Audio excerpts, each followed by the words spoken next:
Alright, Photo Universe, Ed here. We're back from our backpacking trip, and we had a request for a tripod review.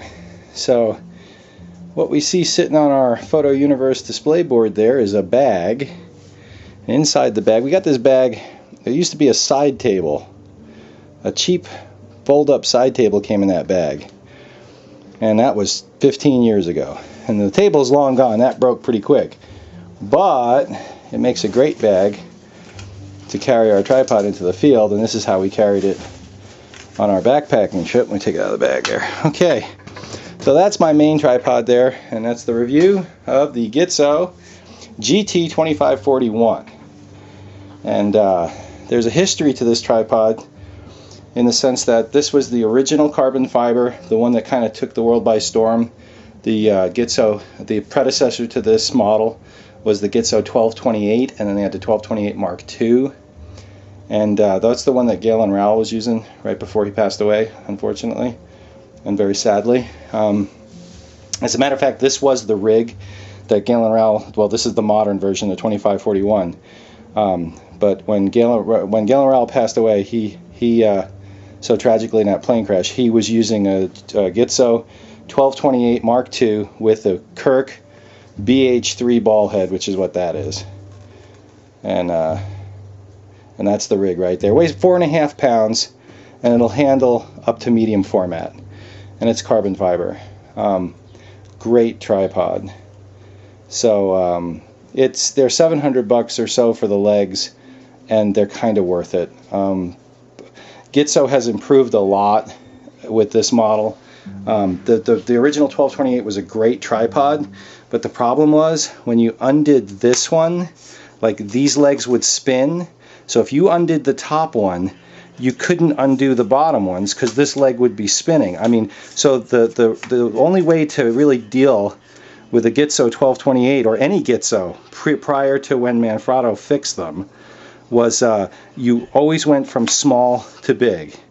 So you did that one, tightened it, did that one, tightened it, did that one. So anyone who's got an older Gitzo, it's small to big. And when you want to take it down, it's small to big. You've got to keep the top ones locked. Now, when Manfrotto modified this, somehow they figured out how you can do it any way you want, which is much better. The big improvement. So let's, I know it's a tripod review. There's nothing to really say. It's a Gitzo 12, you know, this is it. This is the best one. If you're going to do landscape photography with a digital SLR and you're serious about it with any kind of a possibility of using a longer lens, this is the one. I mean, this is the cream of the crop. There's cheaper ones out there, there's cheaper alternatives. I hate to say this is high value, I mean, because this is gold plated, but in a way it is because it'll last you forever. So if you don't want to fool around, and tripods are one of those things where you start cutting, I mean, tripod, here's the thing, okay? Tripod is a necessary evil. You have to use it. If you want to do landscape photography particularly. It's 90% of your shots are going to be done with a tripod. As far as I'm concerned, it's the biggest pain in the butt that there is. And but you have to do it. So you can't throw enough money at this problem to make your tripod life easier. That's what I thought, and even with the best of the best, it's still a pain. So so in that vein, okay, the Kirk BH3, awesome ball head, fantastic, and the Kirk Arca Swiss style quick release, okay. And so how does that work? Well, hopefully that's in the frame. There it is. On the bottom of your camera, they have these plates that come on and off with an Allen key. So there's the K5. I'm going to do a review on how it performed this last weekend on that backpacking trip. So anyway, you see that plate on the bottom of the camera that I'm taking off there. Okay, this is just a generic plate for this camera. It's not for this camera, and the Kirk used to sell these with their, it doesn't matter, but the point is that's not camera specific, but it happens to work on that camera. So these just slide in there real quick, obviously be on the camera when you're doing that, and so you can take your camera on and off your tripod in seconds. Okay, and Kirk said he tested these with a Chevy small block engine, mounted it, and it was able to support a Chevy small block engine. I'll believe it. This is way over engineered, fairly lightweight too. So these plates are about 55 bucks. They make an L bracket. I'll do a review on that someday. Great L brackets are awesome. Not with the Canon system, but we'll deal with that when we. I actually got away from using L brackets because of the Canons, but I'll deal with that in a separate video.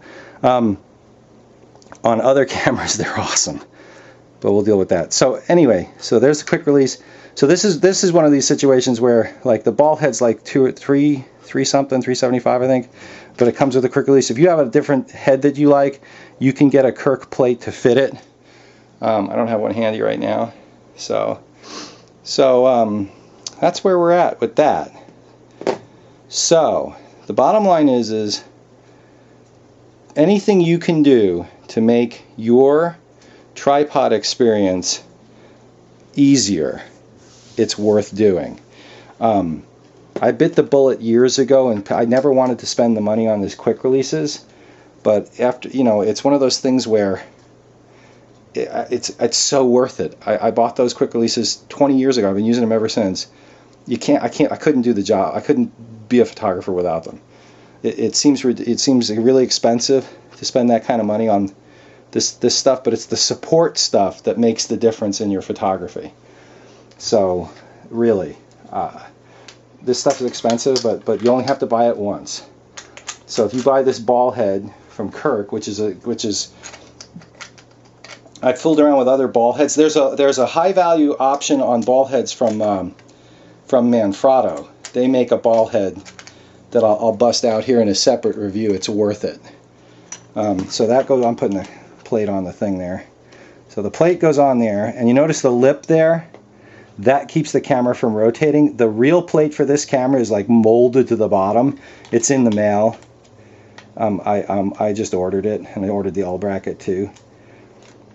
So that goes on there, and then your camera just mounts on your tripod head real fast like that.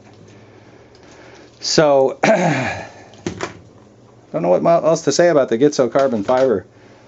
So, you know, this tripod, I've had this tripod for a while now, since it came out. I upgraded from the 1228, and that's the one. It's about 3 pounds for the legs, 1.5 pounds for the ball head. So 4.5 pounds is what it weighs in at. It was almost 10% of the camera, 10% of my backpacking gear this weekend, and I'm so glad I brought it. I mean, you know, that's when you really separate like what's worth it to you and what's not. Is when you have to carry this stuff, and like you're limited on size and weight and constrained like that. When you have to carry the stuff, you're really deciding what you want. So anyway, that's the Gitzo carbon fiber 2541 tripod review. Little ball head and tripod philosophy thrown in, and that's Edit Photo Reverse. Still a little tired from our backpacking trip.